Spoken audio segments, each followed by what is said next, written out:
Uh-oh. An urgent warning, huh?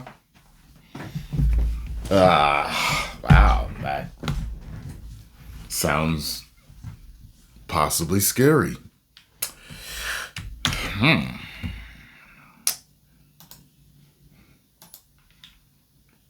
UN or RFK are now part of the Trump campaign. Explain why. Why did you go with Trump? David, the choice in this election is very clear, and the differences between President Trump and Vice President Harris couldn't be more stark.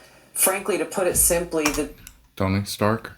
The choice for the American people is a choice with Donald Trump, a man who values peace, prosperity, and freedom. And he has a record that proves that.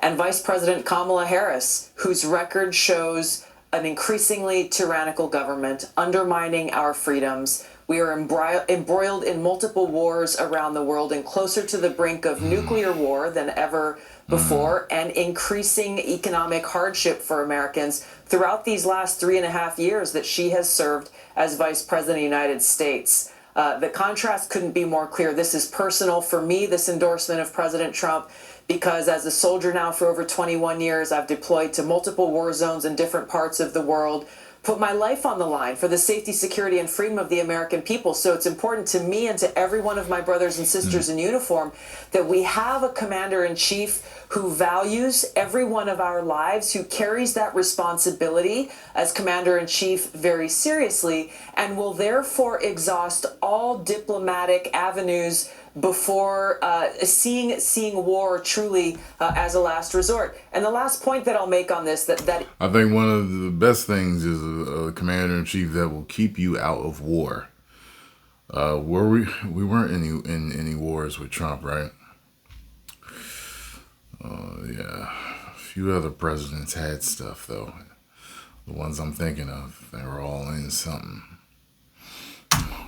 Is another point of contrast is President Trump showed through his last administration, not only did he not start any new wars, he took action to prevent them by courageously meeting with adversaries, allies, partners, dictators. So she said he didn't start any new wars. So were we in the middle of finishing stuff, or, you know what I mean? Like, that's interesting wording, you know? He didn't start any new wars, but okay, that's good though.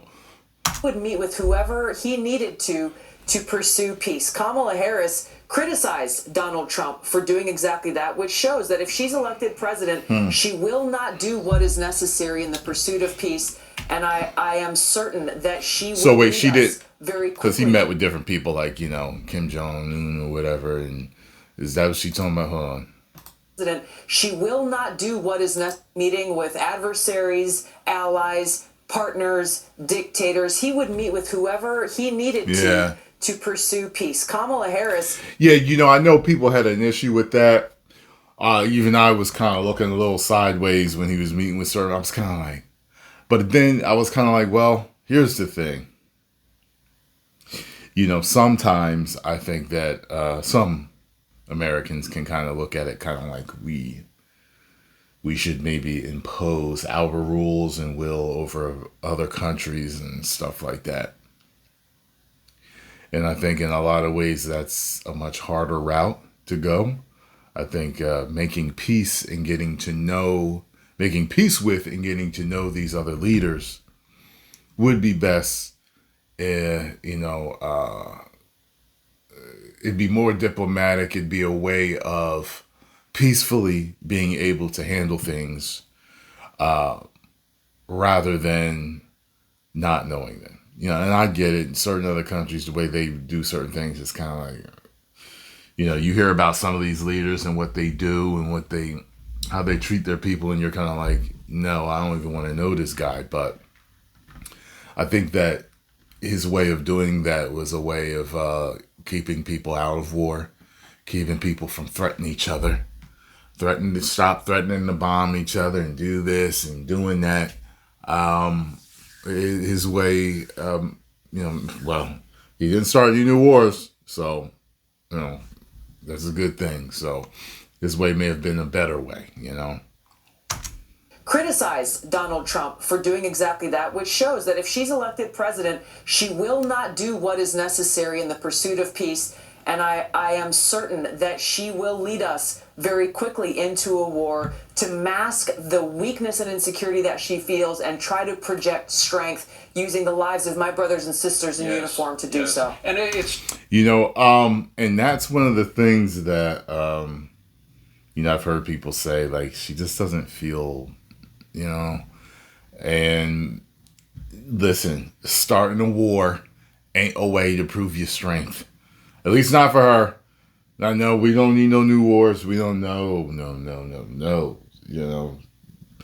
Become strong a different way, It's not like Donald Trump just sat on his hands when we were challenged. Because I'm not going to think that. So you know what they're going to say? I saw something where they were saying, like, if you look at history, a lot of the female leaders have gotten us into wars. And that I think would make it look bad, especially if we got into a nuclear war or something like that. They made jokes for years about, oh no, a woman can't be a president. They too emotional. They gonna hit the button, and it's like that. It would make that type of stereotype or joke come true. You know what I mean? Right. I mean, ISIS is a perfect example of that. ISIS was supposedly an intractable problem during the Obama years. And he managed to wrap the things up pretty clearly, wrap it up in Syria and Iraq, where they were doing most of their horrible, horrible work in a matter of months. And he did it with very targeted, and he wasn't afraid to take on the Russians, by the way. He killed about 200 Russian troops, mercenary troops, who were in Syria during the course of that effort. That's the interesting thing about us having this whole 4-year thing and 2-term maximum. It's like what if you really, really have a good guy in office? You know what I mean? But you vote. I mean, eventually they just can't anymore. I forgot what president that was. And he had a lot of terms, and then they eventually put in that, so you could only have 2. But it's like a flip of the coin, you know what I mean? It's like a roll of the dice. Like, you got certain countries, it's like they've got their kings or their queens. And if you've got a good one, they're in power for as long as they're in power, you know what I mean? Type of thing. But with us, it's like this roll of the dice all the time because you don't know exactly what you're going to get. And then if you got somebody good, I could definitely see people like, oh man, I wish this dude was in forever. You know what I mean? But that's the weird thing about ours. It keeps someone from being in power for too long, being a dictator, being all, but at the same time, it's like you get this whole thing where it's like you can have a great economy, or you can have no wars, you can have really good things going on. You vote somebody else in, or another person, it's just their second term, and then you got this garbage that comes in. It's like, man. That's an interesting contrast that you point out there between Donald Trump, who recognized the threat of Islamist terrorism and acted decisively to defeat ISIS, and you contrast that to what we saw during the Obama administration, and quite frankly, even with Kamala Harris.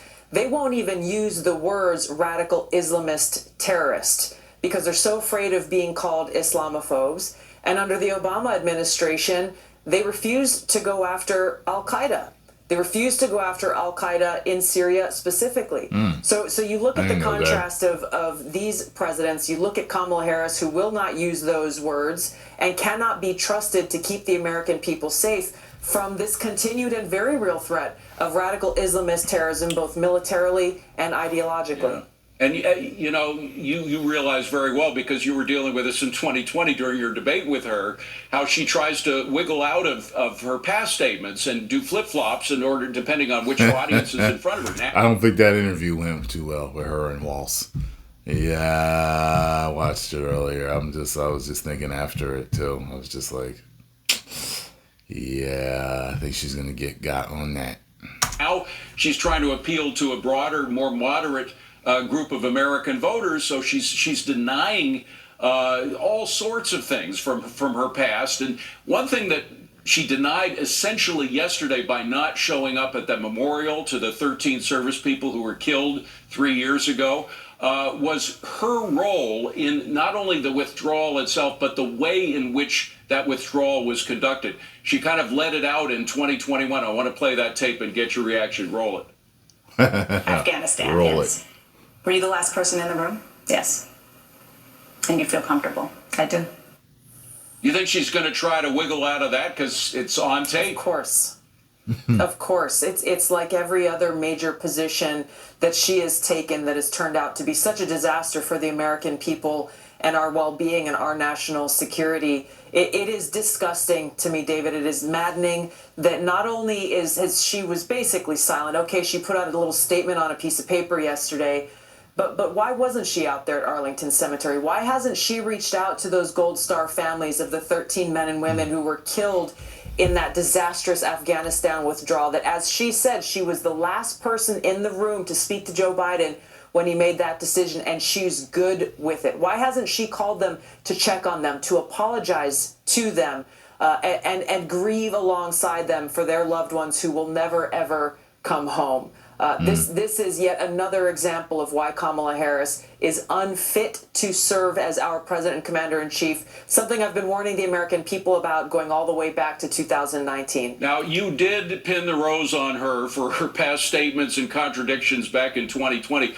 Are you going to help, or are you in the midst of helping former President Trump as he prepares for a debate with her? She don't need to President help Trump him. is ready to debate Kamala Harris today. There's no doubt about his preparedness. Yeah, Any ability she for doesn't me say. to offer some additional help will only come from my experience of having been on that debate stage with her, knowing how, as you said, she's going to try to whittle her way She got out. that grin like, yeah, I whooped her. You know what I mean? If he need me, I'm here, but you know what I mean?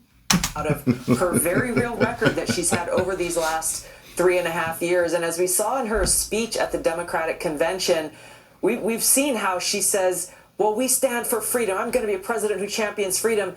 Meanwhile, she, even as Mark Zuckerberg just pointed out, she and Joe Biden have used them to do their dirty work in censoring Americans' free speech. She has labeled me a domestic terrorist, put me on a secret domestic terror watch list because of my exercise of free speech and exposing her record. So whether it's freedom, democracy, border security, rule of law, war and peace, what she says, her record is the exact opposite. Yeah. Now, we talked about your record not only with Congressman Walsh, who's an old friend of yours from your days in Congress, but also with the gentleman who preceded you. But how did 12 months in Iraq? You were there, incidentally, the same time period that my son was there. He's a Marine. He's in a different outfit, but he was there at the same time. How did that inform your view of our role in a very dangerous world, and might that play a role in the Trump administration if he's elected? You know, I served in a medical unit there, David, where every single day I was confronted with the very high human cost of war. It was such a life-changing experience for me that made it so that when I came home from that deployment, it motivated me to try to find some way, shape, or form where I could help influence and impact and make those decisions about war and peace, about where our men and women in uniform are being sent into harm's way, because I saw up close and firsthand the war profiteering of the military-industrial complex. I saw politicians who would... You know I can't be in the military? I can never follow orders blindly. I don't know how a lot of guys do it. I know there's guys that don't, but like when you hear about, you know, guys being sent into war, like you couldn't just send me if you don't have a legit reason. Because I'd be like, wait, I don't care, I get arrested, court-martial, all that stuff. Wait, you want me to go over there for what, though? No. Like, that's just how I am. Like, if I don't believe in it, I'm not going. I don't understand how these men and women can do it. I don't. Your humanity should always come first. It shouldn't be following orders. Your humanity should come first. Always. Like, don't get it. fly in, take their photo op, and leave, who voted to start that war that took so many American lives. It's funny because it takes a strong mind to be able to go to war and to defend your country and your family and have your brothers backing you. Yeah, but at the same time, there's a certain mental weakness that makes you follow any order given to you. You know what I'm saying? Just doing it. They sent us in there, they had to do nothing. You know what I'm saying? That's why I could never, you know what I mean? Because I think of some of these atrocities I've heard of soldiers and stuff they were ordered to do. And I'm just like I know plenty of you knew it was wrong to do this. And it's been on different sides. And I heard different countries, soldiers doing different things. And I'm just like, I know you guys knew this was wrong. So why did you do it? You know what I'm saying? That could never be me. I got a buddy who joined the law enforcement. And I asked him because I told him, like, yo, man, like, don't become a robot. Don't become a guy just following orders, because I've heard about certain specific divisions of law enforcement being used as attack dogs. Don't be that guy. And he gave me, he was very good at giving answers that were good at selling people on what his ideas were. But I'm a salesperson too, so I can see through that. And I just hope that he was telling the truth. I hope he just wasn't glazing at the answer. You know what I mean? Just for me, just because I'm his buddy, you know what I mean? But I was just like, come on, because this stuff does happen. And the hypocrisy that they say thank you for your service on Veterans Day, and yet they will not hesitate to use us as cannon fodder, essentially, to advance their own personal, political, or power-hungry goals. So President Trump understands this. Obviously, I have had a different experience, but what I witnessed at Arlington Cemetery yesterday morning, as he spent hours, David, he spent hours with these Gold Star families. There were 2 survivors of that attack at Abbey Gate in Afghanistan who were severely disabled for the rest of their lives. He understands the gravity and the seriousness. This whole X-Men Rogue look ain't too bad for her, but my personal favorite was the one where she went against Kamala. She's wearing that white suit, like she was like this savior, like, the heroes wear white, the villains wear black type of thing. But skin was glistening, everything looked good. I was like, okay, now, all right, Wonder Woman. Of the commander-in-chief's responsibility, and he's eager to take that responsibility back to stop these unnecessary wars of choice, to walk us back from the brink of nuclear war and put us back on that path towards peace, prosperity, and freedom that Joe Biden and Kamala Harris have so completely destroyed throughout these last 3.5 years of their time in office. But it is peace through strength that he believes in, not unlike Ronald Reagan. I'm just wondering, would you play a role? We got to run, but would you play a role specifically in something involved with the military or defense if he is elected? If given that opportunity, I would be grateful to serve and help him save our country and get us back towards that future for all Americans. Well, we are grateful for your service, Colonel Gabbard. Thank you so much for being here. Really appreciate you coming in. My. Very interesting. There you have it, folks. Post the comments down below. Let me know what you all think about these situations. And if you enjoyed my thoughts, hit the like button, subscribe, and share.